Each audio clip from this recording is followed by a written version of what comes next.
Welcome to Viewing and Reviewing, where I pull older movies off the shelf, watch them, and let you know if I believe they're worth your time to watch or not. I'm Bobby T, your online video store clerk, and I'll be searching through my VHS, DVD, and Blu-ray collection to find titles that I think may be interesting to review. In today's episode, I will be reviewing 1985's Ladyhawke, directed by Richard Donner. Yes, the Richard Donner that directed the Lethal Weapon series is directing a medieval love story, and starring Michelle Pfeiffer, Rutger Hauer, and Matthew Broderick. Let me read you the Blu-ray cover. Ladyhawke is an enchanting tale of a beauty, Michelle Pfeiffer, a knight, Rutger Hauer, and a pickpocket known as the Mouse, Matthew Broderick. Once the knight and the lady were lovers. Now the curse of an evil bishop, John Wood, keeps them always together, eternally apart. By day, she's a hawk. By night, he's a wolf. To end the evil spell, the knight vows to break into the bishop's stronghold with help from the mouse. Directed by Richard Donner and photographed by three-time Academy Award winner Vittorio Storaro, Ladyhawke is the most congenial spot for happy ever aftering since Camelot, says Rita Kempley of the Washington Post. Now this is a movie that has a notorious history in my life. Not because of the movie, but my life. I saw it in the theater on release, but my date and I had an argument and we never finished the film. Fast forward 3 years, and I was working at the video store, and I took the VHS to a different girlfriend's house to watch. Guess what? We never finished it there either. So I saw the first half twice, but never finished the movie. Finally, 2 years later, I was able to watch the entire film on VHS, and it was worth the wait. The magical story of two star-crossed lovers who need the help of a notorious pickpocket and a defrocked priest to confront an evil bishop who casts the curse is both ingenious and properly mythical. Although there are online conspiracies believing this is to be based on a true story, unfortunately it is purely a fictional story. Sorry folks. The fact viewers believe it could be based on an ancient story gives the film weight that otherwise wouldn't happen in a mid-80s sword and sorcery flick. The two leads, played by Rutger Hauer and Michelle Pfeiffer, are near perfection. Michelle in particular, as, well, you can see by this photo, she was perfectly cast as the most beautiful creature of the day that would have had men using actual swords and sorcery to possess her. Hauer's masculine bullishness while fighting off the bishop's goons was fitting and showed why his Roy Batty character in Blade Runner wasn't a fluke. Matthew Broderick's dry wit and innocent yet worldly vices made his character less the sidekick role and more of a valuable ally in the lover's quest to undo the evil curse of the bishop. The only real misstep of the film was in the choice to use straight 80s synth music from the Alan Parsons Project, which, although I am a child of the 80s and it didn't really bother me, for those of you not used to that era, it may take you out of the film since it's not the standard orchestral arrangements of horns, flutes, and bass drums. The scenery was magnificent throughout though, and made me feel like this was a mythical story that could have been found in a dusty old history book somewhere and embellished by a Hollywood screenwriter. Kudos to the writer since the language, settings, and character actions are all perfectly choreographed on screen. It has a throwback look it's not only appropriate, but extremely well done. And it also features one of the most gorgeous animal actors in all of cinema in Rutger Hauer's Goliath horse. The black Clydesdale-like monster horse that prances like he's on Dances with the Stars, but you know he could also pull the Budweiser wagon all by himself, and he was an impressive beast.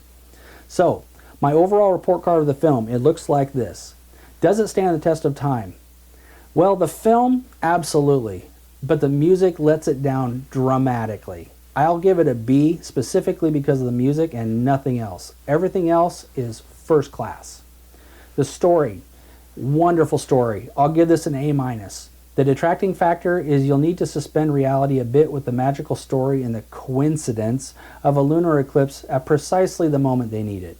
Ironically, some online sleuths have tried tracking a real solar eclipse to make the timeline work for this movie, so there's plausibility here. However, the love story itself is beautiful and tragic. The supporting characters beyond the big three and the defrocked priest are fairly cardboard, including the wooden bishop character, but the story is about our heroes and that's all that matters. The cast. This grade is twofold, but it should be a B. The casting coup of Michelle Pfeiffer as Isabeau, the most beautiful creature alive, was perfect. A+. Rutger Hauer is elegant and formidable as the cursed knight. Broderick, although an odd choice for a period piece, is actually quite compelling as the mouse. And the old priest is appropriately grizzled and drunk half the film. Unfortunately, the rest of the cast is literally cut and paste. They act their jobs, but not much else. So that's an overall cast grade. The cinematography. This is a tough one, depending on which digital medium you watch on this one. If you watch the Blu-ray, which I highly recommend, it borders on a solid A. The settings look ancient, dirty, and exactly what you'd expect from the Dark Ages. It's quite glorious, actually, although the scenes at night have been lightened up, which makes the screen grainier than I'd like, but you get to see everything finally.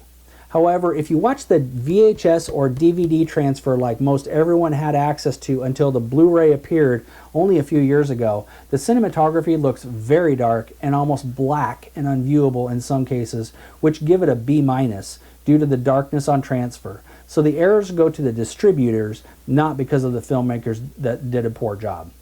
Now the music, wow, the one major misstep. I'll give this a C-, specifically because it really was the wrong music choice for a medieval love story. The music outside of the film would have been a fine listen in 1985, and then I would have completely forgotten it. However, unlike the iconic Vangelis, Chariots of Fire soundtrack, which melded timeless music with visual spectacle from only a few years earlier in the mid-80s, maybe Richard Donner had grand hopes of a lovely opus befitting most of the excellent Alan Parsons Project's ballads like Time and Eye in the Sky. But the heavy synthesizers really did lack a richness of depth that was needed for the story. To use an example of the exact same era on the same movie theme that made a memorable, everlasting score is Excalibur. They really missed the mark with the music on this one. And it's a shame, since the movie is so much better than the music. So, based upon the above grades, I'd have to give this a very solid B score. The medieval love story has a unique twist that unfolds as we watch.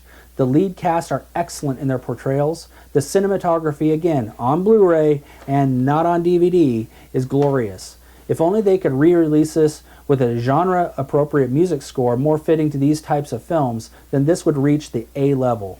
Until that day, though, this is a good watch that, despite the music, is worth owning if you loved the film back in the day. So, here are a few other recommendations along this same vein, which is a hard vein, by the way. Willow is the fantasy quest of Hobbit-like Willow taking a human baby to save her from an evil witch who intends to rule the world.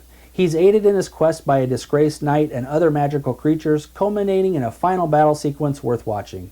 Plus, Ron Howard could do no wrong back in the day.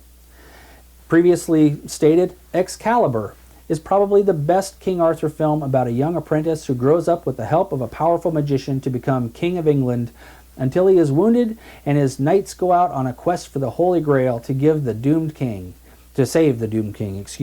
Although it has not aged well, this is still the bar setter for other Arthurian-type sword and sorcerer films.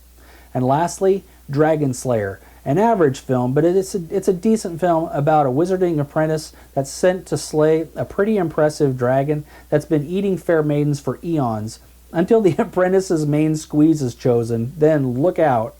I know it's cheesy and silly, but so are the other films from this era in this genre. So you got to give me credit, since Dragon Slayer is better than Kroll, and I'm not recommending Kroll, even though it also starred Liam Neeson, like he was in Excalibur also.